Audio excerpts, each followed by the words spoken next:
Why are we called Negroes? Why are we deaf, dumb, and blind? Why is everybody making progress, yet we seem to be lagging so far behind? Why are we mistreated? Why are we in this condition, stripped of our name, our language, our culture, our God, and our religion?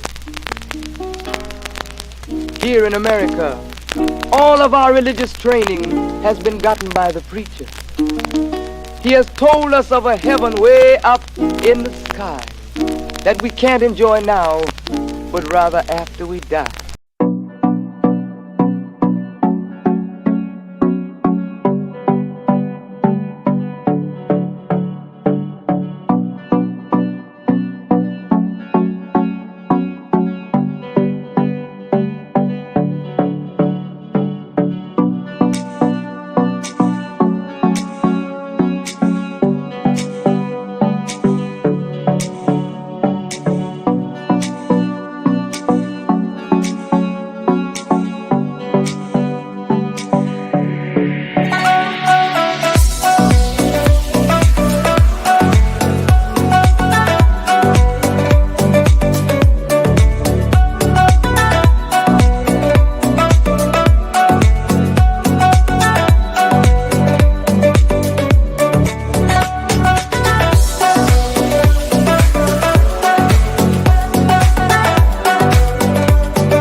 We are once again. We are. Listen, tearing down this relationship series. I want to first start off in the most holy name of Allah, always bearing witness that there is no God but Allah, and Muhammad is his messenger. I would like to greet you all in the beautiful greeting words of peace in the Arabic language of Assalamu alaikum. Walaikum salam. And welcome to your Thursday night talks, where we're always striving our best through Allah to help save lives and to give clarification to the light therein. Assalamu alaikum, Sister Melanie. Listen, Sister Melanie told me a story. It was so funny. She was like, at 7:30, I'll be at work and I'll be like, y'all need to chill out because my show about to come on. So, so praises be to Allah for Sister Melanie. Love that. And I am not going to belabor the point. This is a part 2 of Sister Kalila, you called this your Thursday night talks. What do you do when it's yours? You know what? You're absolutely correct. I'm glad you reminded me of what we do. What do you do? Show them what you do. I'm trying to care show about others. You love others, and we love them, and we How do you demonstrate? And we show your love. And we're gonna show your love. And I'm just trying to give it to Sister Kalila. Come on, absolutely. Tell them what you do. Oh, where's that? You might just have to tell them. I don't know. Where's it at? We might have to just tell them. You want to cut? Oh, there it is. There you are. There it is. Copy and paste the URL. You want to like? You want to share? You want to subscribe if you haven't subscribed yet? That's right. Do we charge anything to subscribe? No, not yet. No. Get all the notifications. Sister Kalila, we can't hear you. Oh, I said not yet, not yet. Praise God. All right. So with that, Sister Kalila. Yes. Yeah, please. I'm going to turn it over to you, Brother Tony. No praises due to Allah. I don't take that lightly, Sister Kalila. In the name of Allah, the Beneficent, the Merciful, I bear witness to the oneness of Allah who came in the person of Master Fard Muhammad, the Supreme Being, to whom holy praises are forever due. I am forever thankful to Almighty God Allah for the most honorable Elijah Muhammad, the exalted Christ, and now Mahdi, the eternal leader of the nation of Islam. And I thank them both for the Honorable Minister Louis Farrakhan, the Messiah of Allah's Christ, in our midst. In their divine names, I greet you in peace. Assalamu alaikum, which is a prayer that we bestow on each and every one of us that expressed that greeting. It is a prayer, dear family. And right now, if you're hearing it, we're sending a prayer to you. We are wishing you peace. Peace be unto you. Because the condition that our people are experiencing right now is anything other than peace. So that is the greatest greeting that we could bestow on one another. It is a prayer, in fact. Dear family, welcome to Thursday Night Talks, which is spearheaded by the 7th Region Coalition to Help Save Lives. We were assembled in the midst of the pandemic back in right after July 4th, 2020, following the criterion message of the Honorable Minister Louis Farrakhan. We were in a pandemic, we could say a virus that was going around, but there's still a pandemic of misinformation, a pandemic of white supremacy, a pandemic of us not being able to think properly and act properly. And we come to organize and mobilize so that we can have right guidance. We feed off of the right guidance of the Honorable Minister Louis Farrakhan, the right guidance of the Honorable Elijah Muhammad, so that we could be in a better state and place in our minds, with our families and our communities. Dear family, we're continuing our relationship series. Tonight's program is called Built to Last: Testimonials about Following the Right Guidance for Marriage, Part 2. And tonight, the ministry, out of the 9 ministries given to us by the Honorable Minister Louis Farrakhan that we are focusing on, is in fact the head ministry, which is the ministry of spiritual development, which lays the base for any activity, really, that we engage in, whether it be in business, whether it be in agriculture, whether it be in anything. The ministry of spiritual development lays the base to it all. Education, everything, with everything, the ministry of spiritual development lays the base. So this ministry bears the responsibility for assisting the individual member of the community in the process of heeding truth and right guidance. Respect, honor, and obedience to the authority of the Creator in all aspects of life are essential to peace, harmony, freedom, justice, and equality.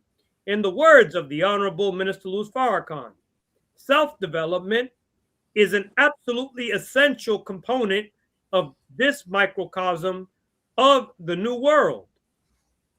It is not enough that we grow horizontally through the acquisition of farms, factories, banks, industry, trade, commerce, money, good homes. All that is necessary. However, horizontal growth alone is death. All dead things are on a horizontal level.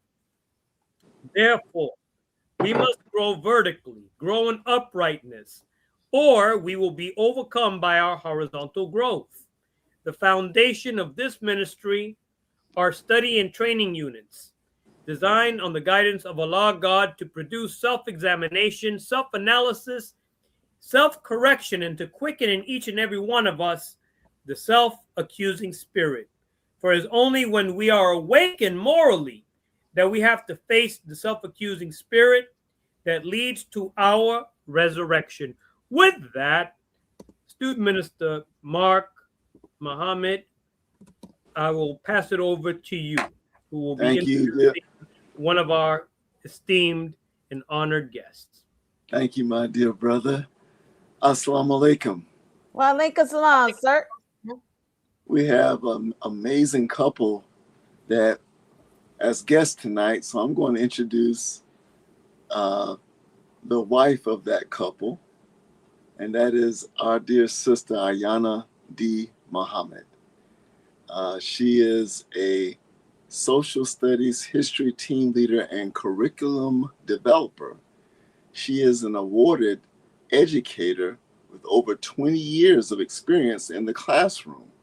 She is a certified teacher who has taught within both the public schools, Muhammad University of Islam, and as a homeschool instructor and tutor. She has taught a variety of academic levels ranging from early childhood learning to high school, but specializes in middle school core subjects. Sister Ayana demonstrated her love for education at a young age and has poured her gift into the Nation of Islam by contributing to development of workbooks and courses for the MGT and GCC. Go ahead. Ayana's passion for education is her driving force in the world and life purpose that she shares enthusiastically with her community, both at home and at large. So that is our dear sister, Sister Ayana Muhammad. Brother Tony? Praise be to Allah. And our other esteemed guest is her husband, Student Minister Abel Muhammad. This is my brother. I've known him since Savior's Day 2000. I remember that Savior's Day vividly because I didn't purchase any gloves that Savior's Day, and I thought it wasn't going to be that cold, and my brother kept on offering me his gloves. That was the first time I met him. Nice. We got into beautiful conversation that Savior's Day. So our beloved brother, Student Minister Abel Muhammad, he was born on December 13th, 1974 in Chicago, Illinois. He is of Mexican parents from Querétaro, pronounced Querétaro. I want to make sure I pronounce it properly. Mexico. Student Minister Abel is a true son of the Latin American immigrant experience. While attending Whitney Young High School, he was first introduced to the teachings of the Honorable Elijah Muhammad under the guidance of the Honorable Minister Farrakhan. From the moment on, Brother Abel intensely researched the teachings of the Honorable Elijah Muhammad to see where the Latin American community fit within its message, carrying the principles learned into his activist work. After much study, he became a registered member of the Nation of Islam in 1998, where he quickly rose through the ranks as a drill team member, lieutenant, and eventually joined the ministry class at Mosque Mariam, the nation's flagship mosque. Yes, It is there where he showed his gift of being able to address both Black and Latin American communities, forging unity between the two. Student Minister Abel has a unique insight into the issues of the Latin American community, having served as director of Centro Sin Fronteras Immigrant Legal Assistance Program, working for the Puerto Rican Federal Affairs Administration's voter education campaigns, and traveling to Cuba with Reverend Lucius Walker and Pastors for Peace to deliver medical and educational supplies. Student Minister Abel was also a part of the campaign to free Puerto Rican political prisoner Oscar Lopez Rivera. He has spoken at churches, mosques, universities, community gatherings, and numerous panels about the need for the unity of oppressed people and a collective demand for social justice. Student Minister Abel has been married for 25 years and has 4 beautiful children with his lovely wife, Ayana. He is a student minister of the Honorable Minister Farrakhan and is based out of Mosque Mariam in Chicago, Illinois. Please welcome Student Minister Abel and his wife, Sister Ayana. Bring them on. Bring them on. Bring them on. All praises due All to praises Allah. to Allah. It's good to see everyone again. Yes. Walaikum Walaikum salam. salam. It's good to be back with our brothers and sisters here, and those who are watching via, YouTube, Facebook, and wherever else you may be catching this. We appreciate the great honor and privilege to be back with you one more time. It is a great honor having you, bro. To Allah. Yes. Praise. So I know that the you know how it says X marked the spot. You have definitely marked the spot for the last show that you all was on. And when I say it was like we had over 7 extra questions from the audience, in addition to other questions that we had for you. So I know we don't eat popcorn, but for those of you who who indulge, you know what I'm saying, just make sure that you don't eat the kernels, right? So Right. so again, I want to thank you all for your presence, because it is definitely truly a present for you all to be on the show. And I just want to also just highlight basically what we were already discussing and just get right into what we stopped with, but kind of want to just give a feel on why this is called Built to Last. Now, in marriage, what does it mean by marriage being half of one's faith? That's the first question. The second question is, what happens when you get a divorce? Do you lose half of your faith? That's big. We just gonna dive right into it. This is no pool action, no late. That beautiful saying attributed to Prophet Muhammad, peace be upon him, that marriage is half your faith.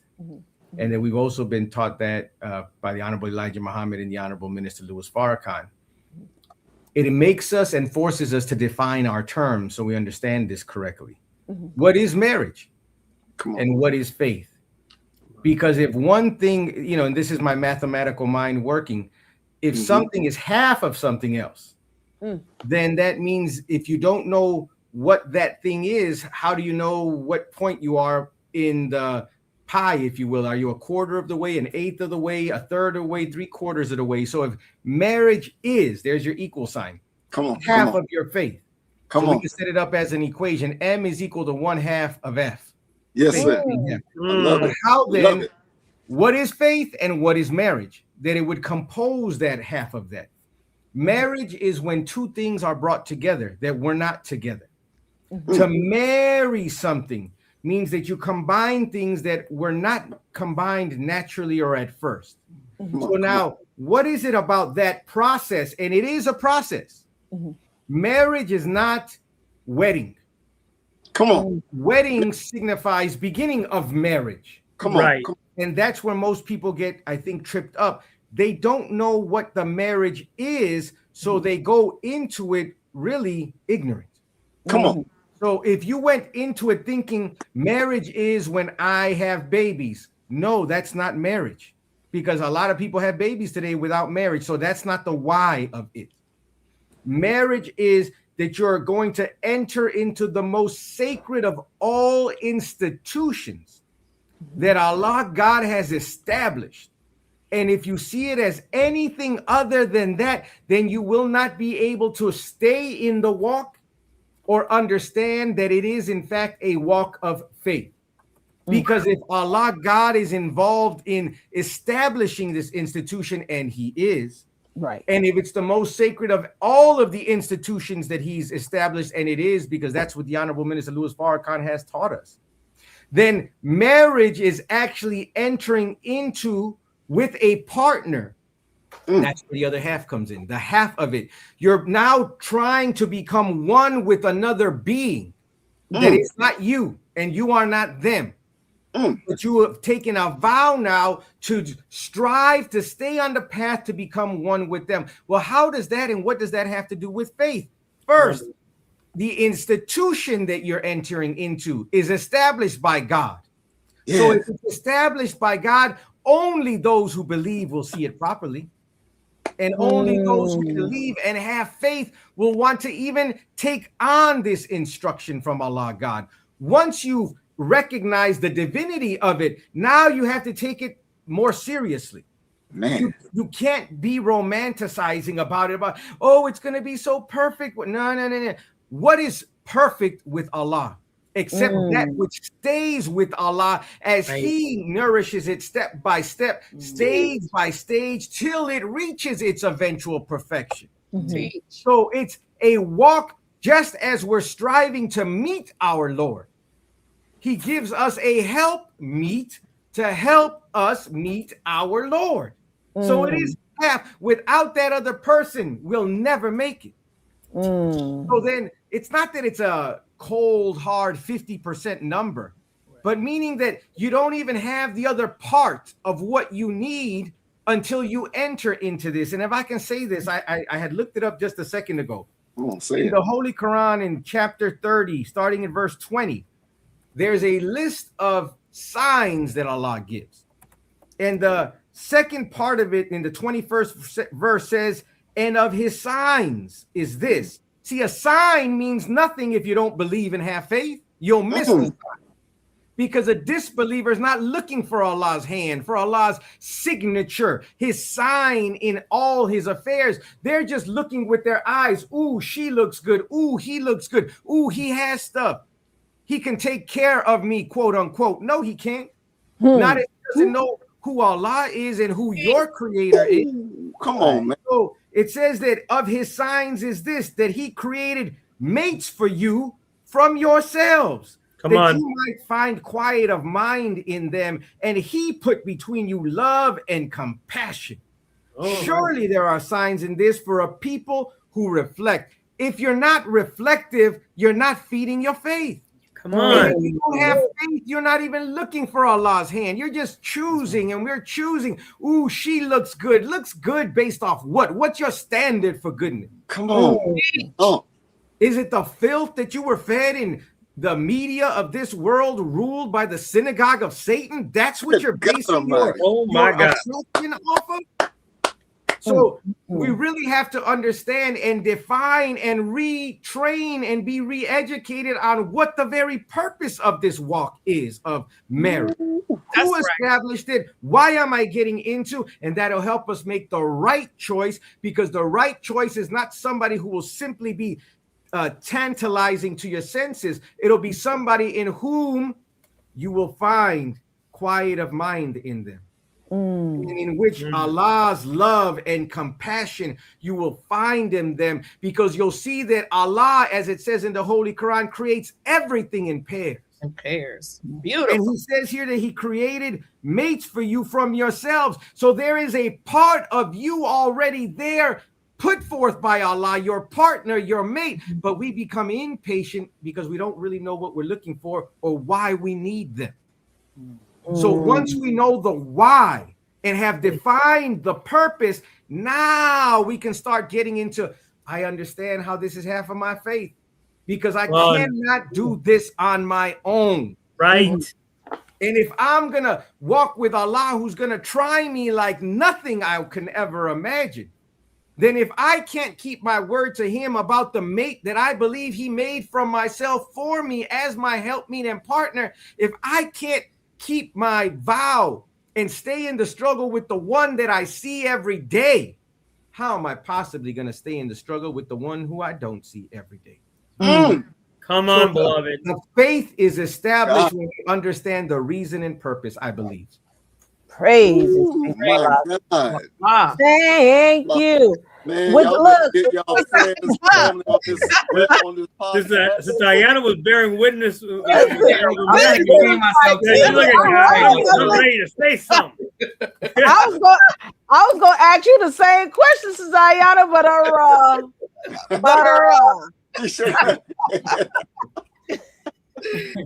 Yeah, I just want to add one quick thing, because I think he said it all, so there's no point being redundant. Is that the perception that you're already married when you get married? That you're not that. That's the goal. Right. That's the goal, to become married. It's not that you are, and I think that's the mistake we make. It's like you said. I was thinking about the second. It's funny because I was thinking about that second part of that concept of, have I lost half my faith if I divorce? Well, you were on the road towards that, and you just abandoned the process. So it's not that you you lost in the sense of because we don't fully know who we are. Allah, he permits divorce to happen. That's the thing. He does permit divorce to happen because we make choices out of different motivations. That Allah is not always present in those motivations. So when he permits divorce to take place, and of course you can be a faithful servant of Allah as a single believer, of course.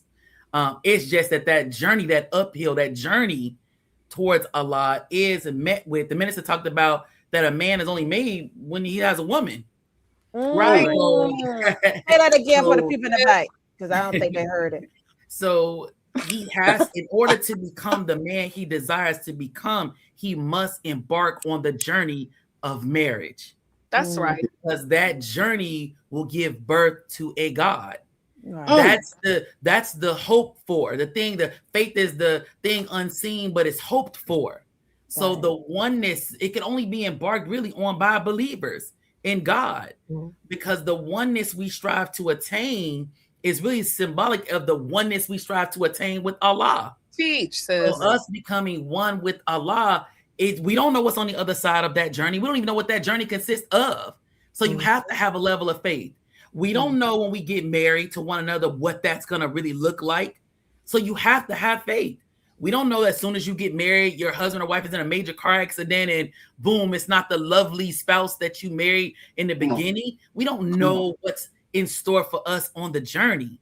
Right. But we know that Allah asked us to embark on the journey. So then we embark on the journey with the faith that I will grow into what he desires for me to grow into while I stay committed on the journey. Beautiful. So that's the piece. That's when we talked about it a couple of weeks ago about how you earn love. Come on. That love, there's a level of innateness, of course, with it, but that growing love is after you conquer those trials, those difficulties that we prove to one another constantly that we're in this to grow into oneness. Wow. That contentment of mind that's quoted in the scripture that my husband read, that's earned. Because some might say, well, I just got married, I'm not in contentment of mind. No, you earning that. Right. Earning that contentment of mind. That's like you don't know happiness without sadness. You don't know these things when you going through the war together, because we're not at odds. And that's growth too. Because when you're single, you consider an argument as an individual arguing with another individual.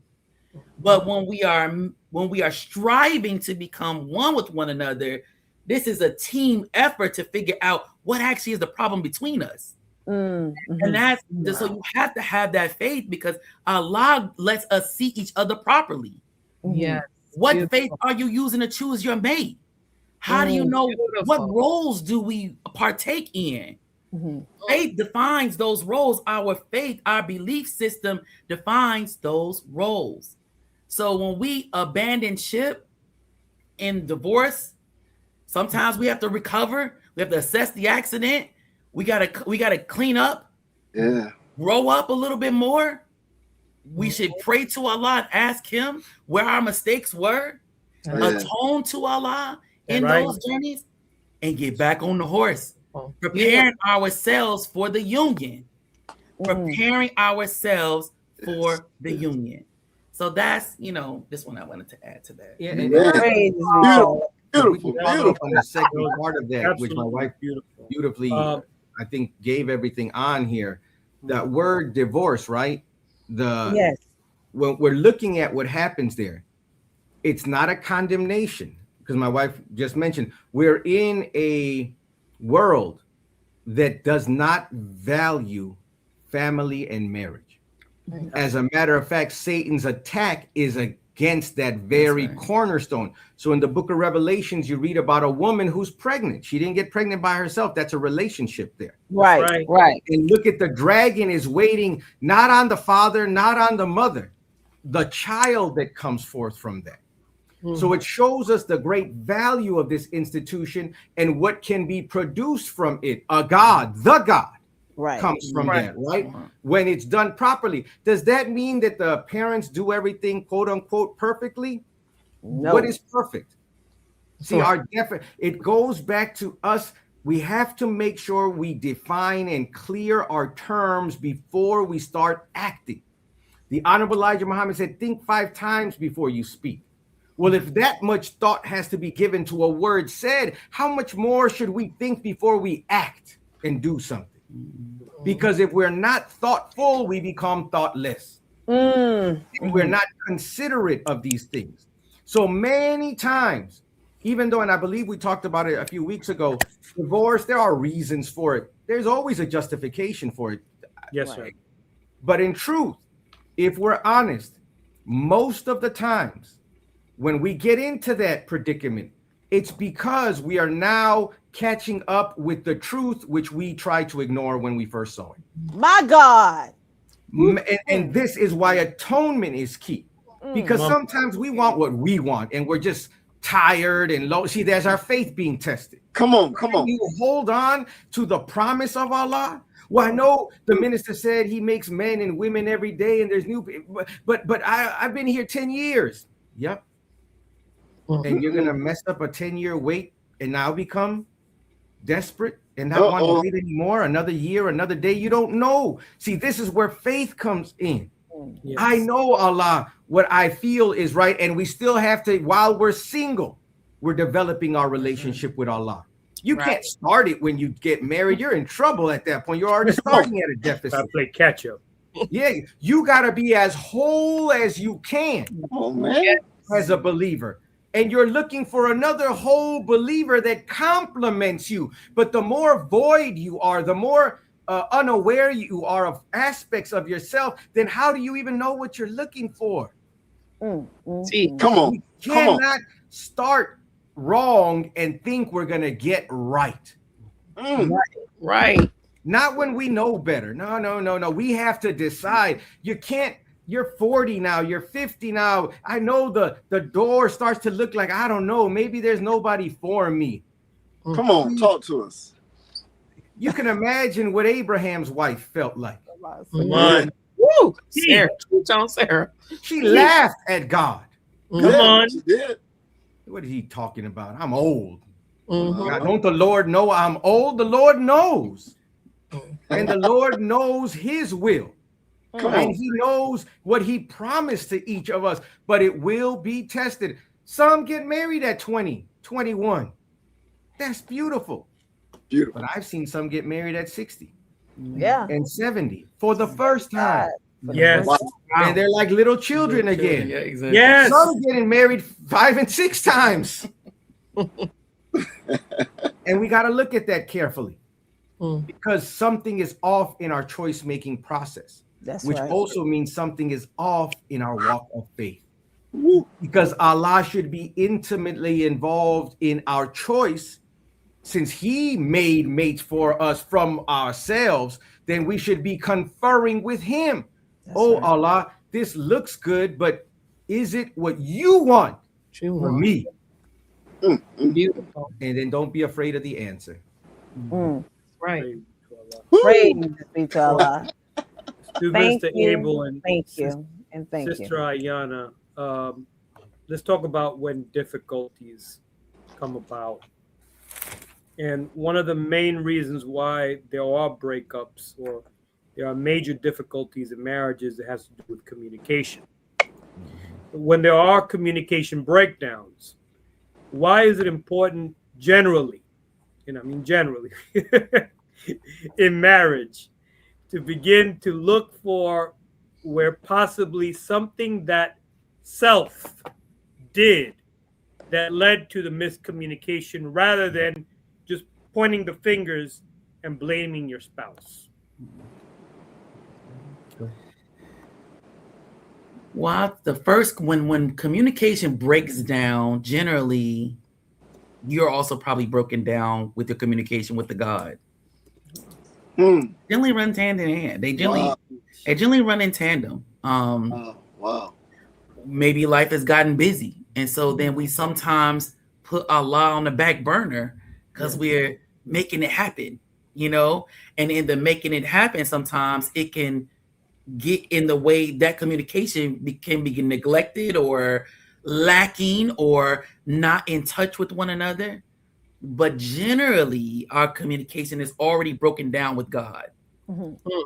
So the first thing when we notice that the communication is not working or we're not firing off at all cylinders and we're clashing, is to pause and go to Allah. Because you cannot make another human being do anything. That's the key, is you really cannot make another human being do anything, but I know who can. That's right. And it's Allah. And that if we go to Allah, it's not by chance there's a part in the Quran called the pleading woman, right? Yeah. It's for the man too, though. Mm-hmm. To go to Allah when the communication breaks down. Not Facebook, not Instagram, not your sister or your brother. The first line of communication is to turn to Allah. Because the more sometimes we charge at something and we're looking for the outcomes, right? Because that also helps in the breakdown of communication, is when we're insisting that it happen. That charge does nothing but bring about ego. Because again, you cannot make another adult human being do anything they don't want to do. That's right. And we don't know, even though we may sleep in the same bed, you don't know what barrier is causing this person or your mate or yourself even to not allow access to the communication. That's why going to Allah is so important, because He knows the heart of men. Good God Almighty. Right. So you go to your Father and you tell Him what's wrong, and you also ask Him to help you see you. And you also have to ask Allah for patience. Come on. And once you give it over to your Father, now you got to walk like you meant it. There goes the faith piece again. Maybe our theme is faith tonight, because now I got to trust Allah that He is going to guide my mate to see me and understand me. And I'll tell you another component sometimes of communication. We don't study enough who we are by nature. Right. So we don't study enough the male, and we don't study enough the nature of the female. We got all this knowledge in front of us. But we don't study enough the nature of one another, because then I may understand how to better tailor my words to get to you when I understand the nature of you. Teach. It's just like a dog. Like, you don't just walk up to a dog and hold your hand high over their head and pat. They're intimidated by it. They'll look up, and that's the nature of a dog. So there's some dogs will even snap at you if you do that. If you go up high and down on top. So if I know the nature of the dog, and I know, don't go near a dog when they're eating food. You know, they on security when they eat food. They look around a couple times when they eat food. See, that's the nature of the dog. So then what's the nature of the woman when I'm trying to get communication over to her? What's the nature of the man when I'm trying to get a communication over to him? Do I come in their nature? Teach. To address, to talk about what is going on. So when we are not studied, when we don't, if you're using the ways of the world, you could just mark an F on your report card. Go and put that. Because that world, like my husband said, is set up against family. That's right. So the aggressive woman that's all in the face, and you're gonna get that girl, she by herself. Right. Or she got a man that's not really a man. He like a lump of clay in a corner.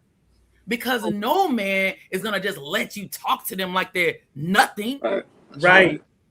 And I've seen that growing up. You think you're gonna get your concerns across barking in his face? You think you're gonna get her concerns across while she feels insecure?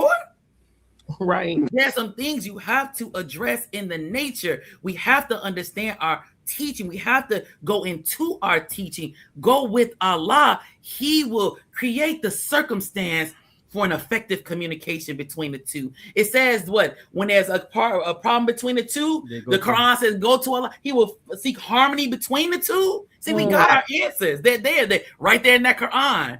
So when there's conflict, he talks about seeking him, and he would affect harmony between the two. And a third party. You get a third party involved. Right. So if it's getting to that point where you're feeling desperate and you don't know where to turn, and you've been calling on Allah, he gives you permission to get a third party involved. So we have our prescriptions. We just got to decide if we're going to actually use them, or we're going to keep trying to use what the enemy gave us, because all of our tools come from the enemy. That's what we have to tell the truth about. Right. All of our tools come from the enemy, and we've normalized his way of life while trying to put it on top of an institution by God himself. You cannot live the life of Satan and ask God to bless that. It doesn't happen that way. You have to go in the way of God to get the benefits that God has laid out for us. We have to do it his way, not our way. And if we're full of ego and we're not in them study guides and we can't see when words come out of our mouth that they're full of ego, you can't see yourself, you are marching towards that D word. Because even God, he's going to divorce us too. If we don't get right with him. That's right. Woo! Great. God Almighty. So if you look at Surah 58, which is the pleading woman, it's 3 sections. The first one telling us that Allah hears the woman. So it's telling you, if you think you can overcome that, man, you're already in trouble. Take it to Allah, because it says that Allah surely is hearing, seeing. And he sees and hears the contentions of both of you, of you and your husband. But if you don't go to him, who's the source of both of you, and then you rely on your own understanding from YouTube, from an unmarried man or woman, Right. who's now telling you what is valuable. Oh my And God. it's not based in what God and his Messiah have given to you. You're already lost. You think it's monetary. You're worried about generational wealth. Find in the scriptures where God says that's why you establish marriages, to leave things for your children. That's not the basis for it. Come on. It's to make better human beings that will make a better world for you. Right. God Almighty. And of course they'll know how to use resources, but just look at reality. How many wealthy people have children that ain't worth a damn in this world? Good God Almighty. The rich, the powerful, they get that way because they have a vision, some of them, and some of them are rightly guided, or at least with right intentions and motives. But then their children, they didn't have to struggle like they did. They didn't have to work like they did. So guess what happens? They take over that which they have not earned, and they don't know what to do with it. And they live a life of privilege and of self-exaltation, thinking that this is the way life is, and they haven't learned how to grow, how to build. So that's not the purpose of marriage. That's not the reason we get involved. So when we get lost in our purpose, now it becomes difficult to refocus on, when there is a problem, going to the source of not only the reason that we're together, but who can solve all of the issues that we have. So it talks about first the woman's and her rights being safeguarded. So it talks about men and how secret councils are condemned. That's the second part, because that's what men and wicked people will do. They don't want to deal with the truth or the issue because they're not rooted in the right intention. So instead now they want to campaign against the person. Oh my God. She never cooks for me. He never pays no bills. Yeah, it's the same story. And instead of bringing facts to the table, they bring it to others who can't fix the situation. And so that leads to the third part. The internal enemy is to be guarded against. That's why this is all an individual walk of faith. Marriage is going to manifest every single defect from great to minor. The person who you spend your night sleeping with and wake up to every morning, you can only hide from them for so long. And it's a sign, because there's a God who sees all and hears all. You think you can hide from him? Never. So how can we think we're going to hide from the eyes that see and hear everything that we're doing? And the Honorable Minister Louis Farrakhan said there's no such thing as a stupid woman or a dumb woman. So that already tells you, brother, if you think you're pulling something over on them, you're fooling yourself. And why? Let's look at the motive and intention. See, this is why it says Allah sees and Allah hears. He sees into the heart. He looks into our motives and intentions. What would make you want to trick your wife? Right. What benefit is in that for you to trick her? Oh, she don't need to know. There are some things that you have to measure how you'll present for sure. But to hide with the desire to deceive and mislead, that's a different intention. Only the devil makes promises that they don't intend to keep. See, are we playing the role of the devil the name of God and hiding behind that beautiful religion that he's given us that tells us in the Quran, wives, and in the Bible, obey your husbands? The Honorable Minister Louis Farrakhan clarified that she's not obligated to follow us or obey us in that which is against her religion. That's right. Or against what is right and good for her. So see, this is a great balance, and that's why people don't like marriage. Because we're used to running game on one another. We're used to just, being with one another in a way that allows us to have false communication, which is not communication at all. Right. Communicate. We're getting into unity by comms, by words, by interactions that come and bring us together into unity. And to be in the shun means to be in the state of talking to unify, meaning that we're trying to become of one mind, one accord. How can we do that and be out of accord with the one whom we said and take our vow that we are going to bow and submit to do his will? Of course we're not going to. If we're struggling there, to go all the way back to my wife's original point. So the Quran tells us that we have to keep our duty to Allah first. And whenever there's a breakdown, it's not her or him you have to look at, itself. Because Allah's manifesting something that's broken down between us and him from both the male and the female perspective. Awesome. If I may, because Sister Ayana mentioned earlier about social media, and a lot of us get into trouble going onto social media trying to just air some grievances there, and we may not be even talking about our spouse, but we're talking about them, and what kind of division is that causing in the house? That's not real communication. That's right. That's causing friction. If there's already friction there, you're intensifying the friction and expanding that friction. It's actually vanity. Come on. It's vanity at the root. That's why you post it. Right. It's vanity. I want attention for my stuff. I want the co-signers to come in, to come in and validate my position. It's Can't vanity. do nothing for you. It's vanity. It's vanity. Wow.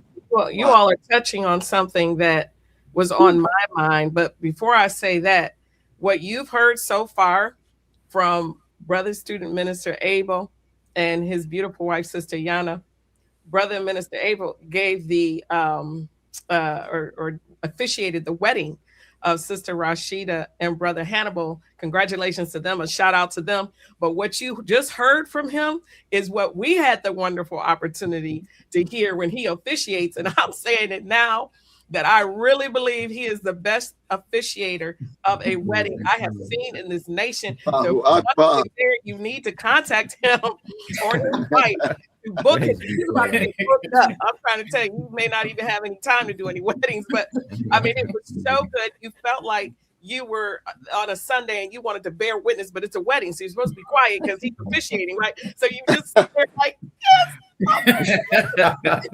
and just try to make sure you maintain yourself, but it was so very good. So thank you again for those words, Student Minister Abel. And Sister Yana, you all should know she's one of our teachers in MGT class here in Chicago. You're getting a taste of what the leadership presents to us in class every Saturday.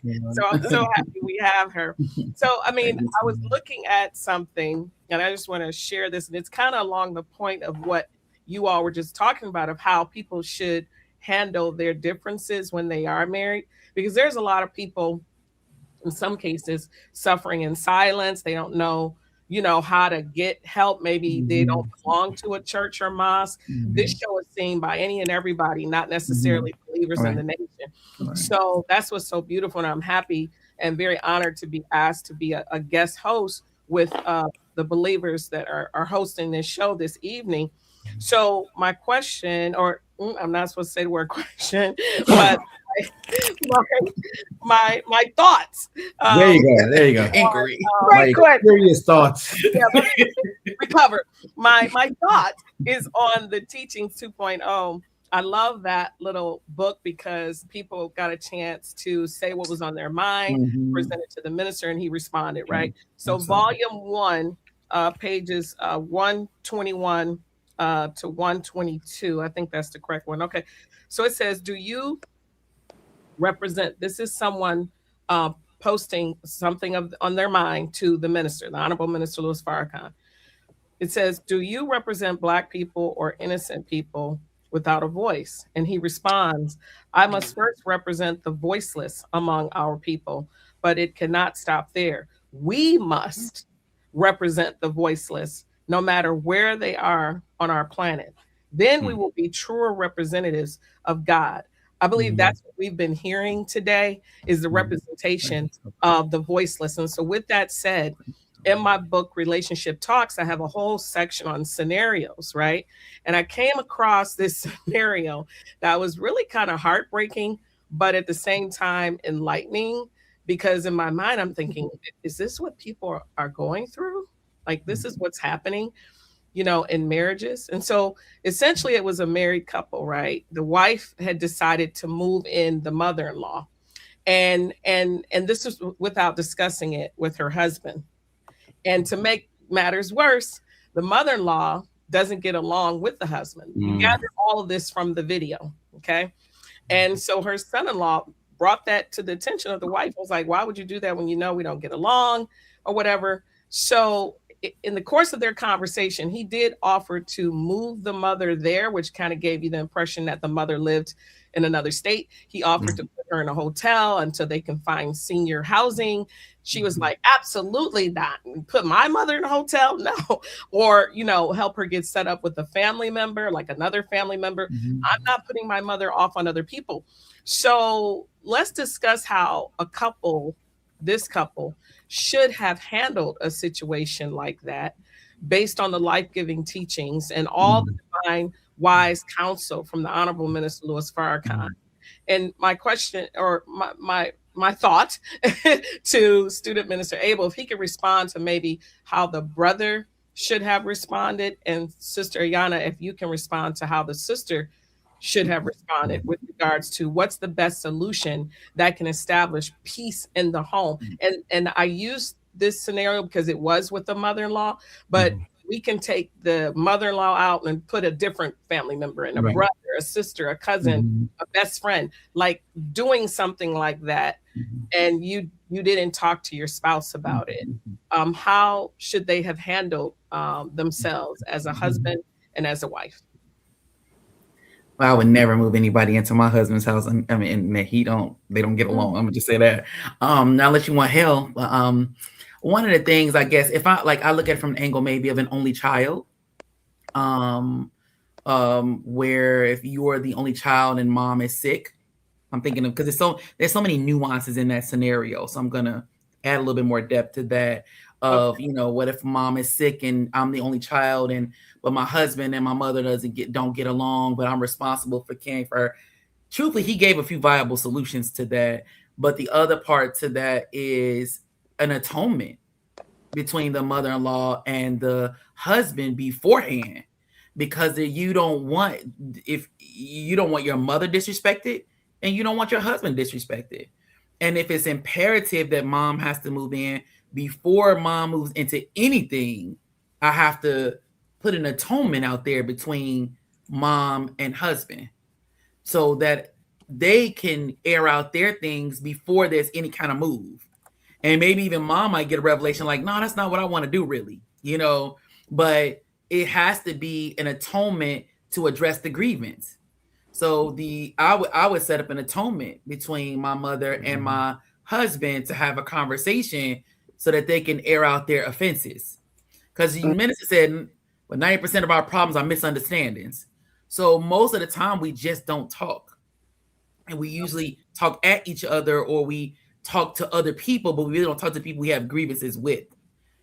If that could not be established, a peace rail, I would have to put, and I love my mother and I care for my mother in our home. I would have to find a family member for my mother to stay with, because I was the authority in the home. And that would cause discord if I just totally negated my husband to bring some. I wouldn't want it. Teach people, treat people how you want to be treated, right? It's the good old adage of just treat people how you want to be treated. I wouldn't want my husband to move in a relative that I have a major issue with, and without my consult or trying to affect some type of peace and harmony. I wouldn't want that. So if it could not be achieved a peaceful road between the two, we would have to find another road. And that's where, like, me and my God, because I mean, like, you got, I wanted to say this really quickly before we move on, because of course I see some of the comments, is that we are a work in progress. So, like, this is not, we not on high looking down, okay? Like, this is all stuff that we work out every day, because marriage is everyday intentional move towards becoming one. That's every single day. Yes, but that piece of, I would never ever move anyone in my home that was disrespectful to my husband. Never. Can I add one thing to the conversation? Because I agree with you completely. And in this post, I said that, several other sisters said that, but guess what? There is a brother that chimed in, and I don't know if he was in the nation or not. I don't know. But his statement was that we were wrong, that at the end of the day, that when you marry someone, you're marrying them, you're marrying their family, and that it's our duty to take plenty. It's our duty, and he was speaking the men, to look past the fault and see the need, and that at the end of the day, a real man is not going to be bothered by the fact that this family member doesn't like him. He's just going to do his duty. And then he even shared that he was in a similar situation with his mother-in-law. And then, I don't know, 10 years later or something, there was some reconciliation. And then the mother told him she was so thankful that, he didn't, treat her in a certain kind of way, because the way she was treating him, that he was, the standard, right? So he was saying how men have to be stronger, and that he was wrong to tell his wife, no, that the mother couldn't move in. And if that, and then he went further and said, even the minister has spoken on this matter. And I was just like, really? I have not heard. I just really wanted to have this as part of our conversation, because, I mean, look, correction is love, is what the minister said. So if I was incorrect in thinking that and whatnot, and this has been addressed, then please let us know, because we're here to learn, right? We're here to learn and become better Muslims. So that's why I really wanted to have this conversation and pose this scenario, because this is real. People are really going through things like this. Absolutely. And I'll add one thing to it that the minister talked about that came to mind. It was reversed, though. It was just talking about the simple fact of a man and a woman living with the mother-in-law. And he was saying how, like, why would you want he was talking about the hell that the wife experiences living there with the mother-in-law, that she knows, the mother-in-law knows how you like your chicken, or your mother-in-law knows, the mom knows how you do things that may weigh against that. So he talked about the trouble with that, and that, you need to have your own living space, with your spouse. So just thinking about that part in reverse, right, is that can be, that's what I've heard the minister talk about. Of course, and I really think that that's a very individualized circumstance, and all the other, there's so many little factors that can weigh into that. I just, on a general basis, though, you don't ever want to invite hell into your home. Exactly. You never want to invite hell into your home. You have children there, you have your husband there, and truthfully, that, like I said, if there are usually other resources. They're usually other resources, and that you can actually orchestrate to get those resources, which will probably bring your mom peace too, to live in a space where they could be separate from the person. They obviously don't like that person. So they, to give them some space that they could be themselves as well, is an important component. So that's for me on the sister side. I know. Yeah. And thank you. I think it's a very individual question for different circumstances. There's so many variables, right? Right. Of course, the key would be if it is, let's put it in a vacuum and say it's the only solution is for her to come here, or we got to put her with some other people at a home or something, right? And you have a dutiful daughter who's like, I don't want to do that, and there is no other family for my mother, right? I think then the first attempt should be then, can I reconcile them, and get my husband to see through communication and through prayer to Allah, to get him to see and ask Allah, is there another way? If there isn't one, I know this is my desire, Allah, to take care of my mother, and I know that that's what He asks us to do in the Holy Quran. Right. But there is some issue between my husband in my home and my mother. Help me to reconcile between them. And if you cannot, then you have to communicate with one another and come to some sort of agreement. I will say this is much of what we miss because we're off on our very concept of marriage. Right. These are the kind of conversations you should be having during courtship. That's right. You're saying, that's right. If you're not thinking long term, that means you're not thinking about marriage, because marriage is the longest term. It's till death do us part. So I don't understand. So me and my wife talked about, okay, if we get pregnant, what's going to happen? Are you going to want me to keep working? That's the individual. I know that the man is supposed to take care of it, but that's not the world we live in. Come on. So Allah gives us, He says, if the woman makes her money, yes, she has a right to it and it's hers. But if she decides to, and you all communicate, and she says, well, I know to afford to live over here or to buy this, you'll need my income, you all can come to an agreement with that. And nobody cares what anybody else says about it. Right. Allah didn't condemn it. That's His. Allah gives the woman the right to do that. Right. Now, the man does not have the right to demand that of her. But that's what you're investigating in the courtship process. Because the man is accepting a new mother when he gets married. That is not, mother-in-law is not in the language of the Quran. That is the white man's language. She becomes mother of your mother. And the Holy Quran tells us that Allah judges us based on how we treat our mothers and our wives. That's right. Really, it's women, how you treat women, but in particular those that you're supposed to hold in honor more so because they're the nearest to you. How could you as a man not want to take care of the womb that bore your wife? Whoa! If you see value in her. Teach, beloved. Teach. Now there are circumstances, however, Right. because we are a messed up people. Whew, yes, It might be difficult if mom stole from you all.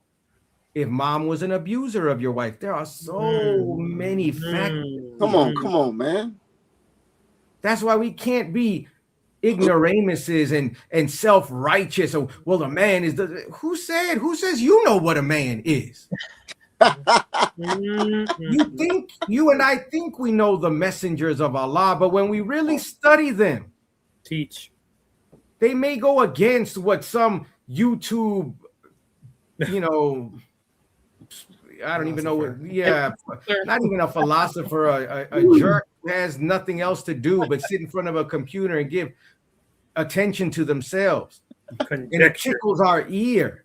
But where is it rooted in? See, how would you judge Job, the righteous Job, whose wife told him to cuss God and die? And he didn't divorce her. Come on. Well, he's a weak punk, no woman. Shut up. You wouldn't even have a woman. That's why you don't have a woman. That's how you have time to pontificate on all of this. Teach. I got a woman. Yeah, let's call her right now and ask her.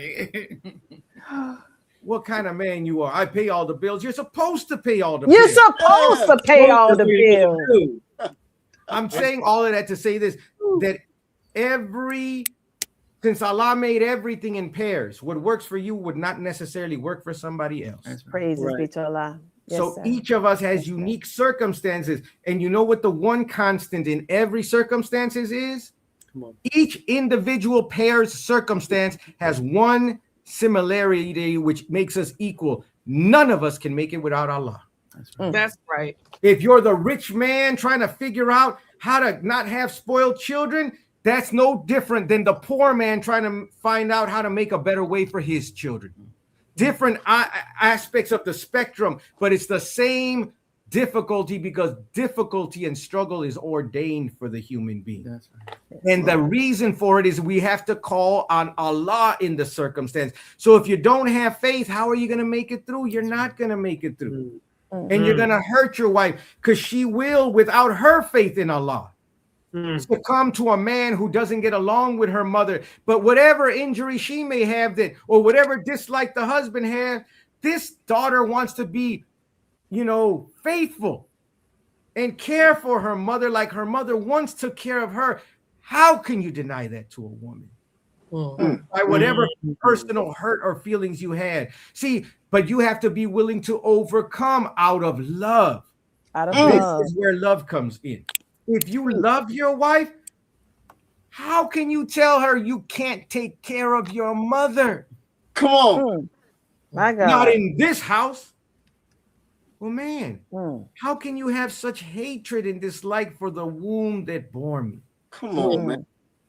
Beautiful. There is something that we have to, and this now becomes an issue of faith. The man has to go in himself and say, oh, God. See, but if you don't have faith, you're not having this conversation. That's right. That's right. You gotta have a compass, a moral compass that helps guide you, so that the woman can say, babe, I love you. I know you and mom haven't gotten well, but I can't leave her out there. See, how does a man who loves a woman, how do you shut that out? That's right.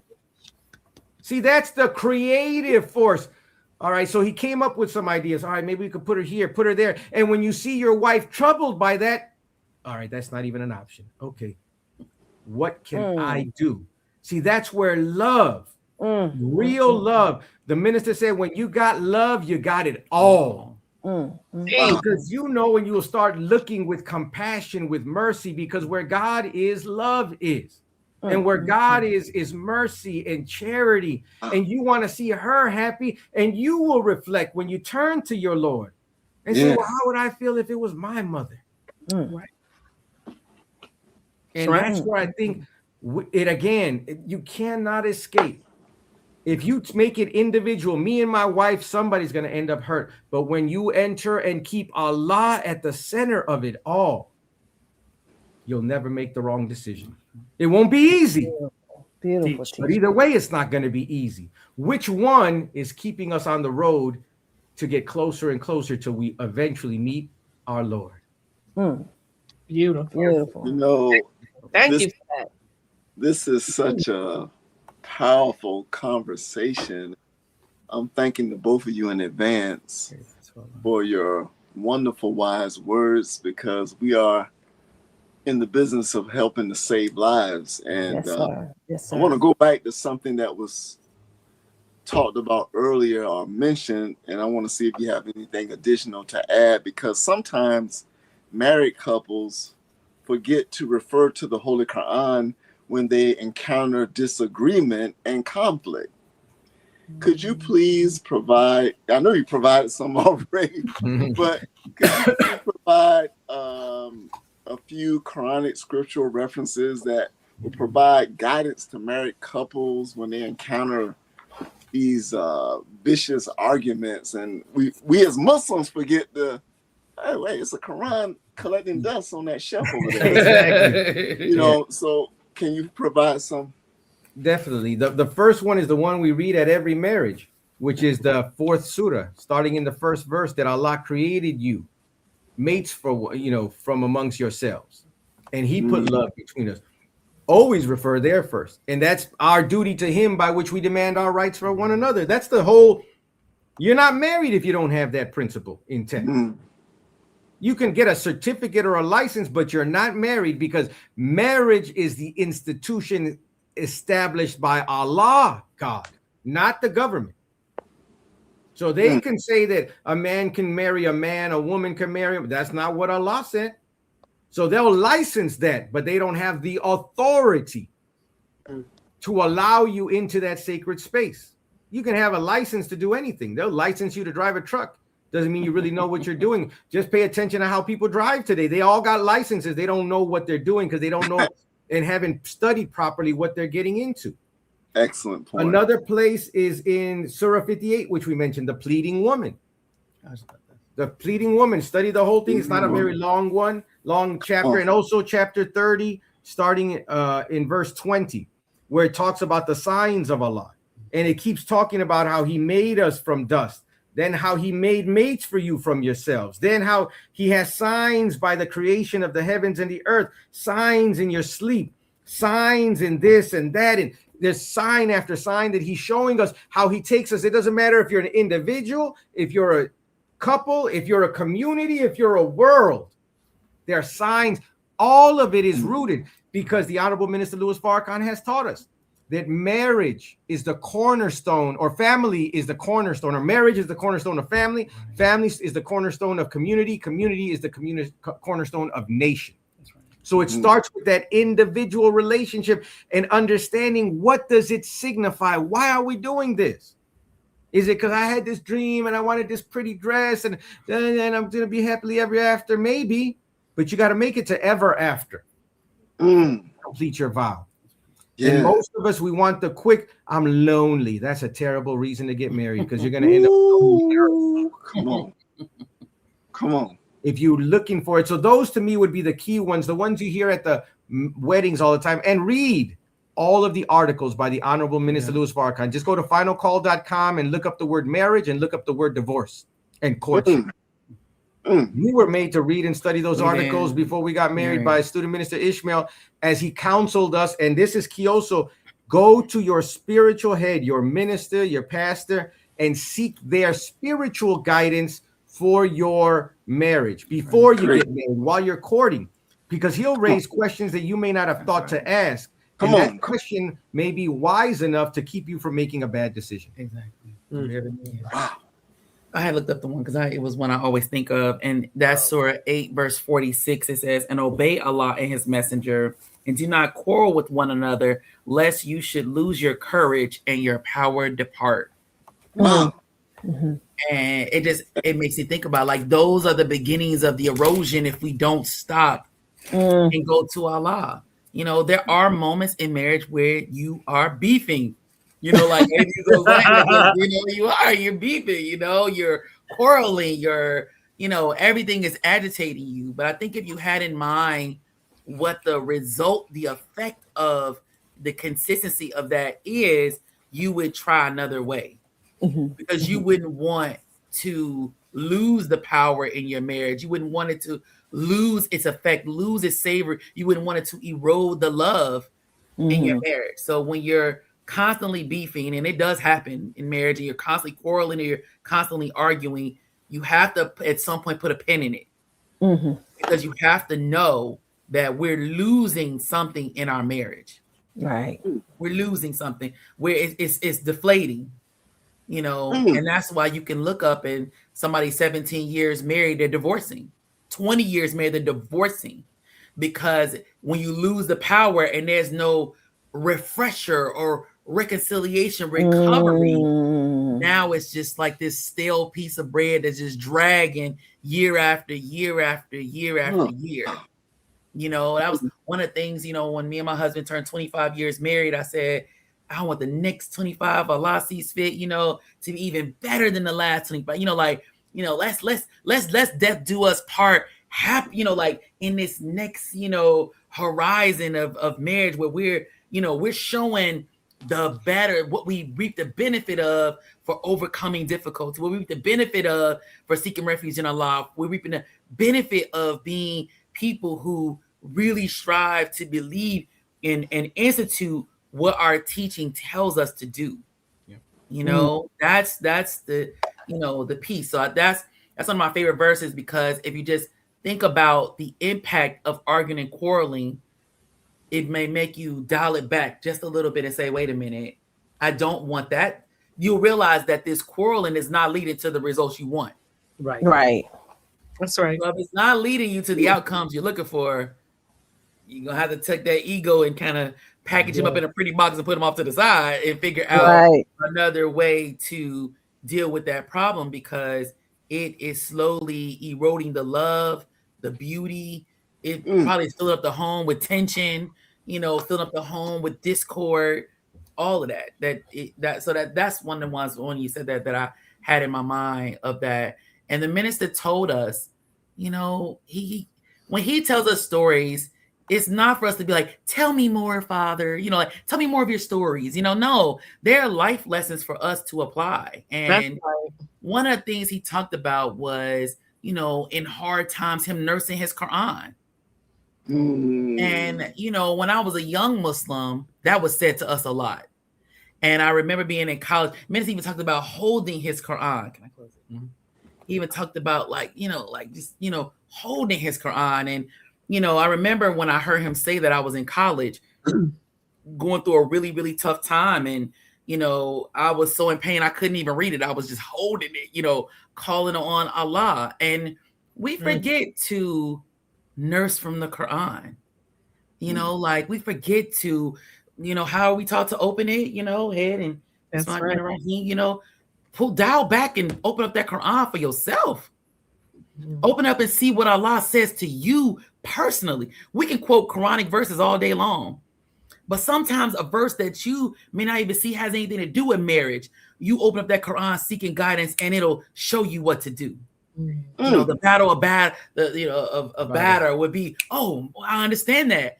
Allah gives us guidance. The beauty of our teaching, even for those who may not be in our teaching, the beauty of it is we don't have to have an intercessor with God.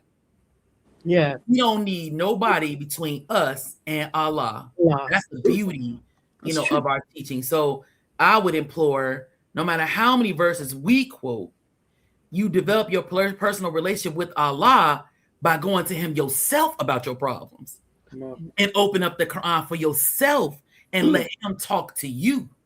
And even for those who are not Muslims, the minister told them, get a Quran too. That's right. Open up the Quran too. Let Allah talk to you, believer in God. See what he has to say about the circumstance. So that's Thank you. For Allah. Thank you.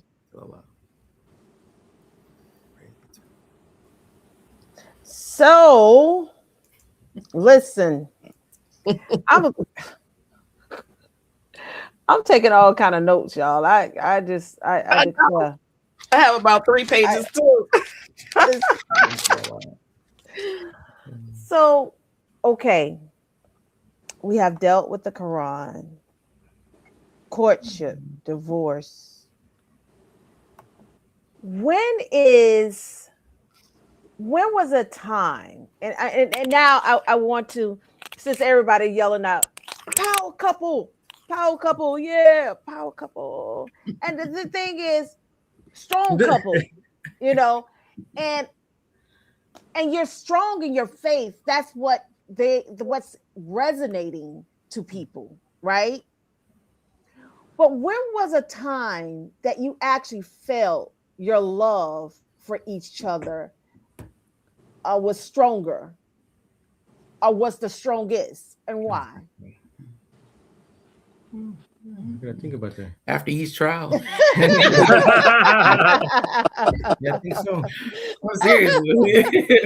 When we overcome odds that we know, people have divorced over, when we overcome those odds, it's almost like a high five between us. Like, right. I love you, boy. It's like, hey, when you overcome those difficulties, when you it ain't always between the two. Life. When life is looking to knock you on your back, right, in marriage, and you lock arms. Right. Instead of, oh my God, wait, you don't have what? Right. But you lock arms. Like that's, having babies, and I've fought in every hospital, and we just that, when something is said against you and you find a way to one another, with the help of Allah, and y'all overcome those things. Right? Like that. I would say that that's a constant.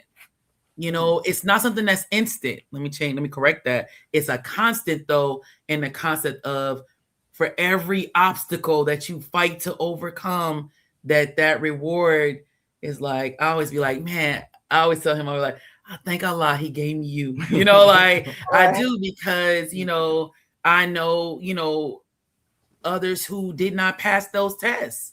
You know, and even if we don't pass with an A and it maybe a C-, we passed that test, you know, like, you know, you know, and I do thank Allah to be going through life with my husband, our student husband, student wife, you know, because this is something we're striving to do in those spaces. Right. I once the minister said that, I remember kind of like, it's a relief to take them titles and put them in their proper places.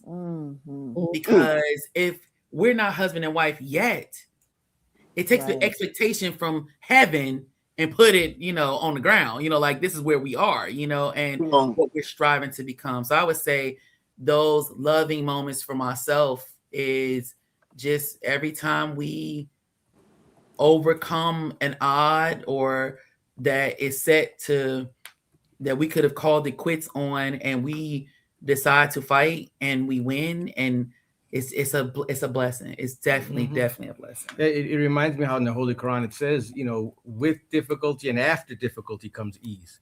So it's in the struggle that you find that peace and that strength, and it becomes then easier.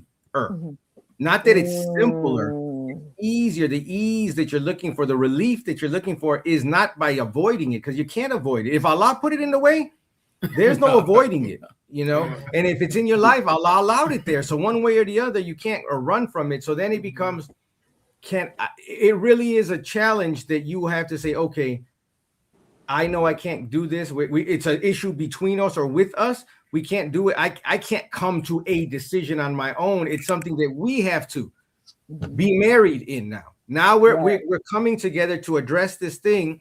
We address it. It wasn't easy. We may not agree at first. It may be that we revisit it time and time. Well, I don't know. That still doesn't make sense to me. Let's think about it. Boom. We come back to it. I still don't like that. Well, this is the only option I can come up with. Okay, well, I guess, and then you come to an agreement. It's not always, you know, big fireworks like, oh, we did it. Sometimes it's just surviving it. Right. But the key is staying in the fight.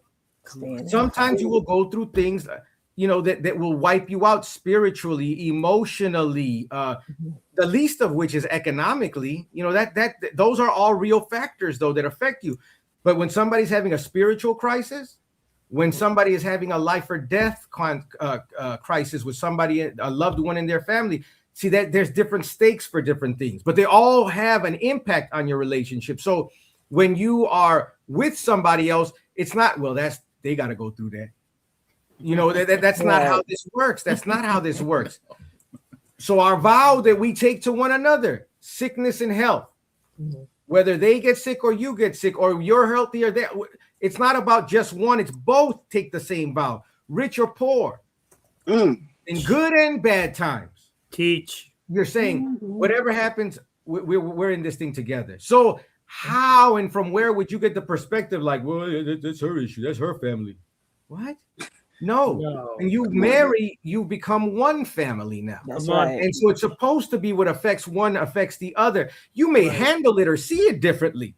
That's a different, you know, question. But the fact that there's no such thing as my wife is going through a trial. How can you not be affected by it? If it's a severe trial, you know? So it becomes us. I think sometimes our threshold for us and what we will permit to be an us, it's sometimes rooted in our own, not even faith issues. They become faith issues because they're problems from when we were growing up. And the things that went wrong in our life and that we've never corrected, that we've never examined. So now they manifest in our relationships, and we don't want to revisit them. Because it hurts. Yes, what she's going through reminds me of that time. My mom, and man, I'm going to do what my dad did. I'm going to go over there. I'm gonna go to the bar. I'm gonna go to the field. I'm gonna go someplace else. I'm gonna do extra hours, throw myself into the work in the name of doing more, bringing in more money. Money's not gonna fix that problem. Sure not. And so this is, I think, those very spiritually, potentially enriching moments where if you have on your goggles of faith to help guide you, you're looking at this as an opportunity. Not that you're looking forward to it, but you see and recognize it. Man, Allah, see, but I see your hand all over this, Allah. But if you're not looking in here and not talking to him, it says, and we're told, depending on the translation, that if it were not for your prayers, Allah would not consider you. Another place says it, he would not care for you. Right. Oh man, now that is hell right there. And so the love that he puts between us is supposed to be the mortar that brings us together. Right. So if I have love for her, there's no way you can look at somebody you love and just be like, man, she's going through something hard. I hope she's okay. It doesn't work that way. No. But many times we can be callous like that. Because do you know that the Honorable Minister Louis Farrakhan said that the male is not made considerate by nature? Yep, I heard that. That. We have to learn consideration over time and with effort and energy. That's right.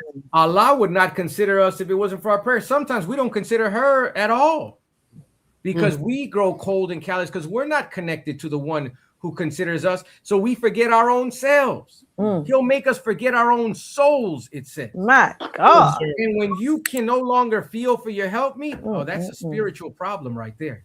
That's a soul problem where you may be so distant now that you don't even realize that the coldness between you is because you ain't being faithful to Allah. So his consideration of you is beginning to dissipate. And I think that's a very, how will I phrase this? It's a place where in particular as men, we have to be very aware and sensitive and ask Allah. The further we get from him, the less considerate and sensitive we're going to be. But the closer we are, the more prayerful we are, the more dutiful we are. He'll help us to be more aware for her, which will bring her peace, bring her comfort, bring her also comfort of mind, because we're supposed to do that for one another. It's not just her giving the male comfort. He brings her comfort as well, because we have something that she doesn't have by nature, and she has something that we don't have by nature. So we need one another, and recognizing and being aware that Allah, I know that you helped my wife to help me through this. I'm going to be especially aware to see where I can help her now. That takes time. That takes consideration. It takes a spiritual heart and mind and eyes that we cannot access without our duty to Allah and asking him to help us be that way. Praise Mr. Abel and Sister Ayana, we're touching a lot on communication and resolving our problems by first communicating to Allah and communicating with each other. Right. But when new difficulties and scenarios arise, when it comes down to dealing with our own children, because that's big. Why is it important to discuss and be on one accord as husband and wife, father and mother, in the strategy and handling those kind of difficulties? Well, you got to think of it like this at first. When you have children, there's only one of them on the planet, right? Just like there's only one of us. So they present new problems. They present problems that maybe sometimes you never even been through, and they're unique to them. And so then, sometimes maybe the first reaction is, I'll say from the mother, because we're the caretakers, we're the ones that's always there. We can think that we can do it on our own to help them solve those problems. Right. So we take it on ourselves until Allah keeps stretching that problem out beyond your ability. Dealing with that right now. Because Allah is asking you to come off of his throne. Because the minister said that the woman is she even fights against death for her babies. Like she's the guardian against death for her children. So, and then if we're the first God, he didn't say we was gonna be the only God, but just the first one. Sometimes we don't realize that we can be maybe sitting on the edge of his seat, just sitting like leaning in, and and he's like, no, I want the whole seat, Right. Don't find you something to do now. And we have one older son and we have 3 girls. So, with the way our teaching goes, a lot of times the mother deals with those daughters. Not that my husband is very present in their lives, which I thank Allah for that. But like we deal with those intricacies, those day-to-day, little things.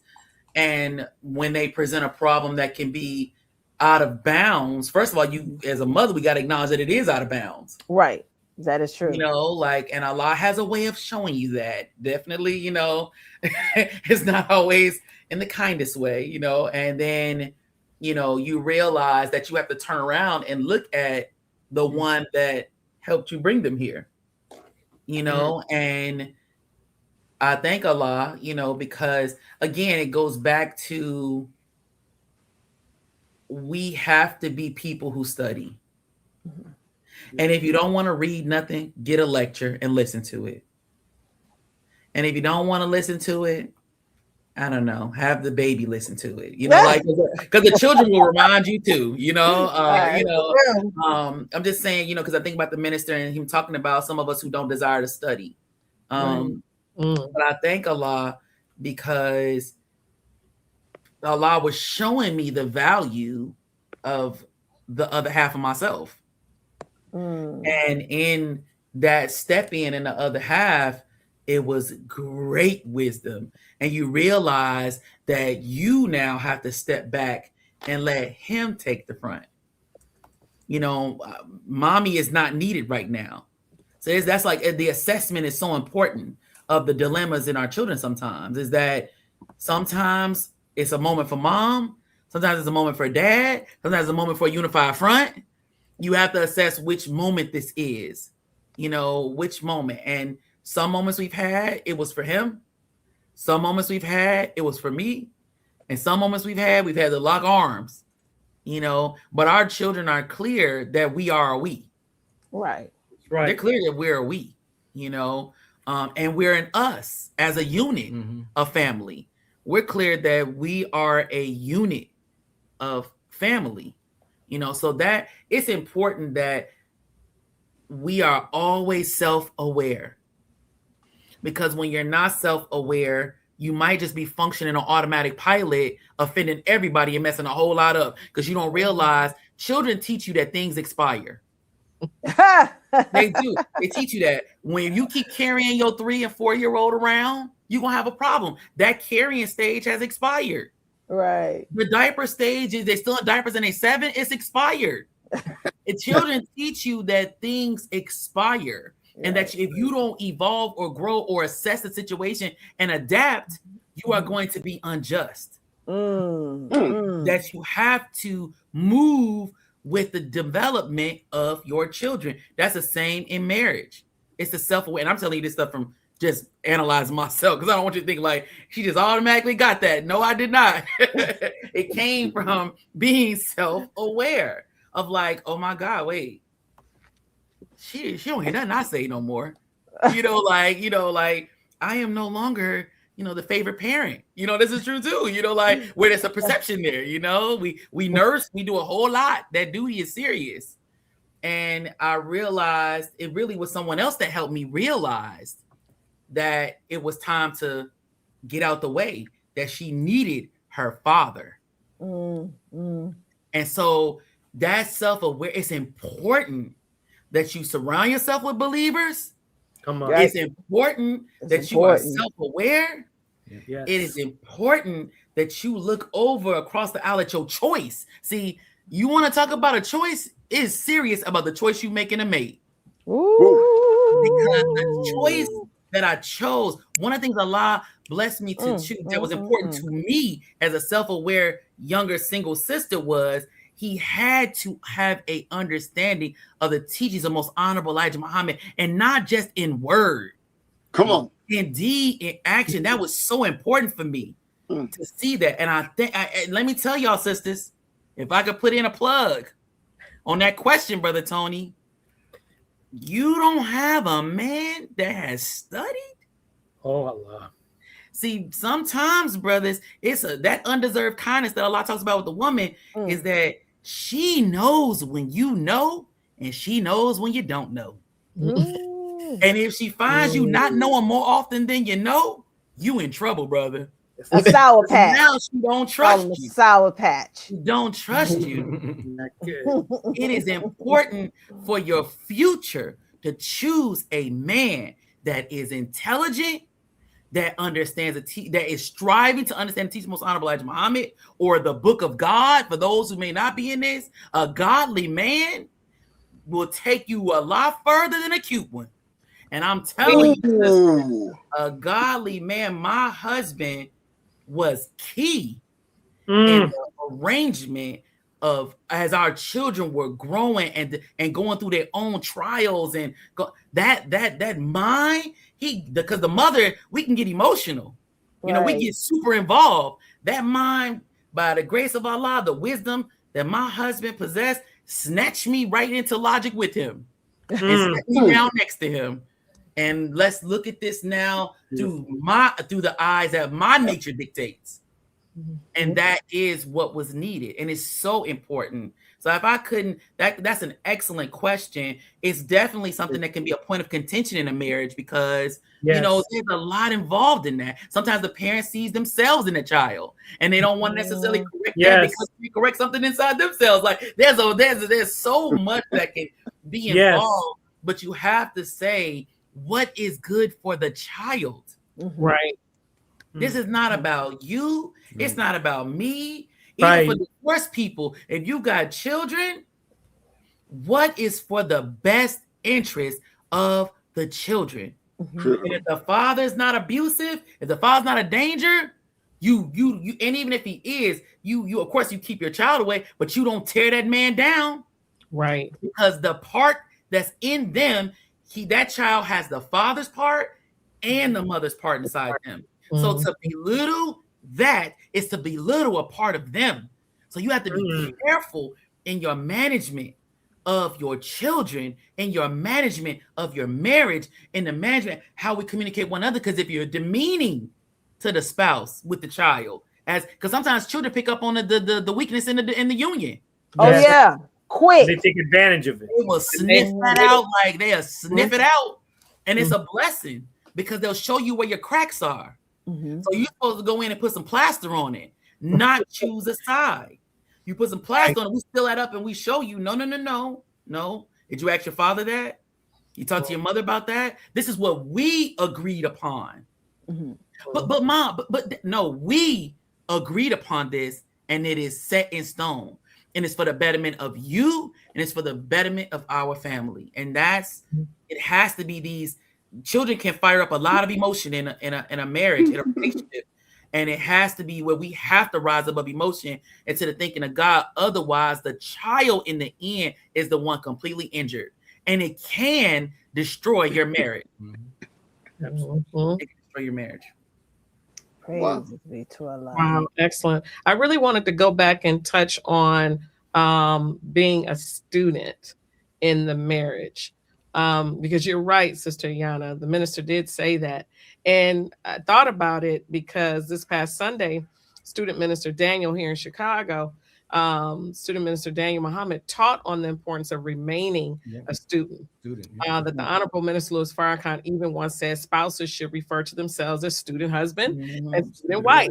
So I really want to know, what does this mean and how do we remain a student? And even better, considered a good student, what should spouses do daily, monthly, yearly to maintain the marriage, to improve the marriage, to have a beautiful marriage? What should they do if they're good students? In one thing that comes to mind immediately is you never stop. That's a lifelong journey. It's not like, oh yeah, I've studied 42 years, I'm done. No, that's you're 42 years into the study, because Right. the good student is, the minister said it, I don't have a perfect quote, but he talks about it in Closing the Gap on the attributes of a good student. And that a good student is always found practicing what the teacher has put before them. So the mate is what the teachers put before you. That's the one person, yourself and your mate are the two that you're spending the most time with. So you have to then examine that daily, weekly, monthly, because guess what? 25 years in, you're not the same people you were 25 years ago. So the study of 25 years ago, you can't go back necessarily and just look at those notes and say, oh, that is not even the same person you're studying anymore. So you have to now, you have to keep accumulating knowledge and information, keep assessing, keep analyzing, keep correcting, keep trying to fix and figure out what is the solution, because what worked 10 years ago may not work today. Right. Oh, you used to love to eat this. Yeah, I don't like that anymore. It happens. It changes. So what? You're going to get, well, I'm going to keep making it because you used to like it. No, if you don't want to be successful. See, that's why we have to, our answers must be in the past, present, and future tense being perfect. That's right. Yes. What worked yesterday, it shows us we have to remember what got us to the point where we remember that as successful, and then understand why today it's no longer successful. Because that will give us a glimpse into why tomorrow we'll have to revisit this again, because it's not constant. Nothing is forever but Allah. So then what we have to do is we have to keep looking at ourselves and our partner and Allah. The more we keep studying and understand, you can't escape Allah in this. Once you become flatlined and you're not growing in your relationship with Allah, everything else is dying, because life is dying now. He is life. He's the only reality. So if I keep plugging in with Allah and I'm still examining things and telling my wife, hey, did you ever think about this? See, now that shows growth. So now as I'm understanding Allah better, I'm looking at myself. Look at this. Now I'm discovering new things about myself. As I'm doing self-discovery, now I turn to my wife with new eyes and a new mind, and I'm discovering aspects of her which she might not have been aware of yet. Right. So we help one another, and I'll say, hey, babe, did you ever think about this? It could be about personal, it could be about economics, it could be about children, it could be about politics. All of it is evolving and growing. So as we have these communications, it helps us to grow with one another. I'm not expecting her to become me. She's not expecting me to become her. That's not the objective. The objective is, as I analyze you, I get to see insight by studying, applying my mind to. But first, applying my mind to who you are based off who your creator said you are. Right. So when I start there, now everything is on the right track. But if I'm trying to examine you based off Kevin Samuels, I'm sorry. He's not your creator. And I'm not saying nothing negative about no, not at all. Not at all. He is not the creator of your mate or of himself or you and me. How dare us put him as a standard? It's a disservice to him. Come on. And then expect to find somebody who fits into that shallow mold. If God gives you somebody, you were more than fitting for the hell that you invite into your life for that. And almost everyone, and I didn't want to point him out because he's one name that's bigger, but there are many like that. Oh, They yeah. have these ideas about what a woman should be and what a real man is, and they talk like this. But ask them, where does God say that? Right. Come on. And that's what I think the critical component here is that you got to study what God said first, and then study yourself based off that criterion, that standard. Come on, man. And then you look at your wife, not trying to judge her on her standard. You're judging her in how she responds to you and your standard. Because since the woman can't deny God and she's the second self of God, then every time we feel a disconnect or a rift or a miscommunication, it's not her that we have to correct. It's ourselves. Not that she's perfect, but she's perfect enough to be called the second self of God. My God. And she can't deny God. So the moment that she's denying you, check self. That's right. That takes great humility. That takes bowing to your Lord, knowing you're not your own Lord. And when you bow to him, only those who are humble will bow to him. Teach. And guess what? That doesn't diminish you in her eyes. She knows you're not the source of her life. She tolerates our foolishness. But the moment you bow, it makes her to trust that she can bow to you because she's seeing, you're bowing to the one I've been looking for, which means you're in tune with him now. I can trust you. Her insecurity is not based on lack of money or physical fitness. That's not what makes the woman feel secure. It's seeing God in a man. That's right. That's what will allow you to keep studying, because you realize I got a long way to go. But my helpmeet will help me get there. My God. Yeah, I got to cut on the ceiling fan. I'm trying to find a remote for the ceiling fan. Yana had one more. I just wanted to add please add it, please. While I get the remote. Ask kind of like, what does that look like? And one of the things that came to my mind when we say like student husband, student wife, what does that look like? Well, sometimes when we use these languages, when we come into the marriage, we immediately assume you are the maintainer. Yeah. You already know how to meet me emotionally. You know how to meet me physically. You know how to meet me mentally. You know how to meet me economically. When we expect that, come on, you ain't felt the pressure of a woman who already think you're supposed to be there. Come on. Oh, yeah. You haven't felt the heat of a woman that has an expectation that you are those things, okay? Right. And so, if you think that we are already in these roles, we already do these things perfectly. Because that's when I say husband and wife, is saying I am there, right? No, you're not there. You have to learn how to be there. We are practicing how to be there. We are gonna mess up a whole bunch of times along the way. But when you have the mind that you are not there, when we are courting, we are looking for the manifestation that you say you are what you said you were. In the context of, you got to know who you are. So you got to know who you are in order to be a judge if something fits you. So you got to know who you are. And then once you know who you are, now the courtship process is figuring out if you're the mate Allah sent to me and if you're the complementary mate for me.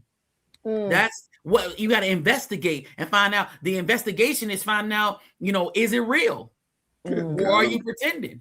I asked the wife. I noticed that we getting further away from asking those ex-wives and talking to those ex-husbands. No, I don't care what barrier that woman puts up, that ex-wife puts up to talk to you, or what barrier that ex-husband puts up to talk to you. You better find a way. Talk to their best friend. That's right. If I can't talk to you, I find out who's close to you, because the best friend know all the stuff anyway. Right. So I talk to her. I'm serious that I talk to his best friend. Where there's a will for investigation, there's a way. That's right. When we do that, and then we say, when you go to Allah and you say, okay, this is the one I think Allah chose for me, you get that confirmation from the God, because I think we should also ask Allah for confirmation if this is the mate he chose. That's why we don't get into physical things. If we don't get into a physical relationship, when he says, no, Sister Yana, I didn't choose that for you, you will bow face and march out of that room. That's right. But when we invite those things in, now it becomes harder to bow face, even against God, even against God's recommendation. So when we see that, when we say, okay, you're somebody I could struggle with, I could strive with to reach my goals, now we come together. Now I am under the understanding as student husband, as student wife, that we are about to practice our craft. And just like with any practice, you're going to mess up a whole bunch of times till you get it. And it's a lot to check off in our role. It's a lot to check off in these duties. You may have a brother that he works a job really well, and then he quit the job because it didn't fit, what he wanted to do. And now y'all don't have a whole lot of money. But then he said, just be patient. I'm getting up and you going crazy. Right. You're supposed to be made. You're supposed to be. You're supposed to be. Wait, you are practicing to be that. So what's your plan? What we doing? What we doing right now? Right. You know, dang, sister, I didn't ate at McDonald's 3 times this week. Ain't there no way? I'm not it ain't regular. There's no regular meals on the table. When you gonna cook regularly, sister? Or maybe not McDonald's, but you know. Yeah, right. Yeah. Keep it real. Keep it real. Keep it real. Mike to the dollar. McDowell. That's all wrong. That's all wrong. McDowell. You getting a veggie burger from Smashburger. Right. There you go. Thank you. And he understands though. Wait, I got a student wife. She's practicing this craft to serve somebody else outside herself. You know, that's not easy to take on some people. Or you know, she's learning how to maintain a home. And let me tell you something. I want to say this about time, because I learned something about myself and others when I talk to others about time. We say things like, well, we've been married 10 years. He should have learned that by now. We've been married 20 years. He should have learned that by now.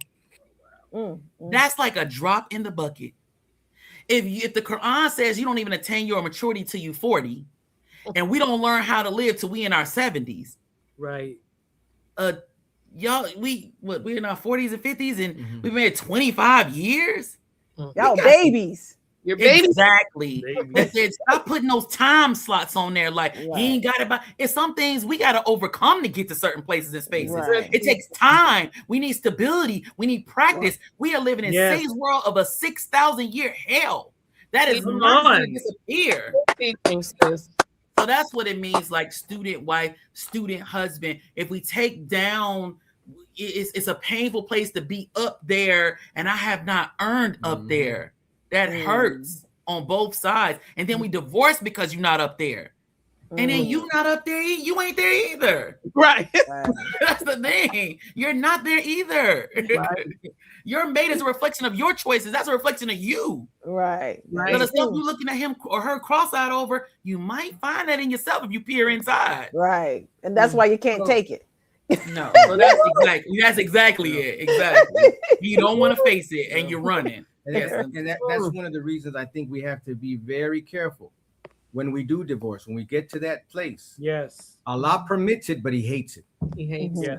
Yes. So he hates the swine, but he permits it because it has a purpose in this 6,000 year cycle. It was made for medicinal purposes. Many times we forget that because there would be an era we're living in that we would need something like that. Maybe Allah permits divorce in this cycle of time because we would need it to relieve some of the pressures and tensions and some of the illnesses that we have because of the society we live in. But I think it's really important to remember this part of it too, that as we are going through life and we are picking and saying, oh, I picked wrong, I did this wrong, I quit, I'm starting over again. It's always critical that we in particular as religious people, people who believe in God, people of faith, always go back to God to assess what you did. If you do not do that, you're going to create and keep recreating these cycles. My God. Unfortunately, in the society we live in right now, there's not a lot of positive alternatives. So we feel like, well, I got to try it again. Yeah, but don't try the same thing again. Right. It didn't work the first time. It's not going to magically work the second time. Right. So sometimes we do have to make sure that we're studying. This is a key aspect of this. Looking at yourself, looking at the person you're choosing. Why am I choosing them? Am I choosing them out of loneliness, desire, attraction? None of those things are bad, but alone, not decision-worthy factors. Yes, you got to have some attraction, but guess what? There's a natural attraction between the male and the female. You ain't got to do nothing for that one. So sisters, you don't got to buy expensive hair or get nails painted. That trust me. No brother ever said, "Woo, did you see her nails? I'm gonna marry her." No brother, I don't know who you all do that for. It ain't for us. None of us is doing that. There might be some fascination with the hair, but not the nails. So save your money. Get right. Clean. Just keep it clean. Keep it clean. I say it jokingly, but it is really trivial at the end of the day. When you look at the things that we make important, in the long run, they are trivial. Why did you get married? Well, hey, I know that it's another reason compounding things, but no, brothers are, oh, she just, if the only issue is that she don't look the best when you come home, that's not why you're getting divorced. That's not the real. Oh, she don't look like that. She gained weight. She got too skinny. She don't dress up. She don't clean up anymore. That's not the reason for the divorce. Come on. It may be an extenuating circumstance. Come on. There's something else causing it. And I always try to be fair. But in truth, it's the man who has to accept the responsibility for the condition of the household. Why? Because we're the maintainers and protectors. Yes, sir. Not Yes, her. sir. That's right. Her job is to console. That's right. And it's natural when you're maintaining and protecting. It comes out natural. If there's a default in that, we have to look at what are we missing in our maintenance and consolation, or our maintenance and protection, because it's not just getting big and getting a big bank account. See, as men, this world teaches us it's size. You got to get big. You got to have a lot in your bank account. No, that's not what God said. God doesn't put a requirement on the rich and a different one on the poor. Right. It's a standard and a principle that you and I must get out of this world and go to war with it all that we can with the help of Allah to increase our own faith. And as our faith increases, her faith in God through us will also increase. But if we're doing nothing, she ain't losing faith in God.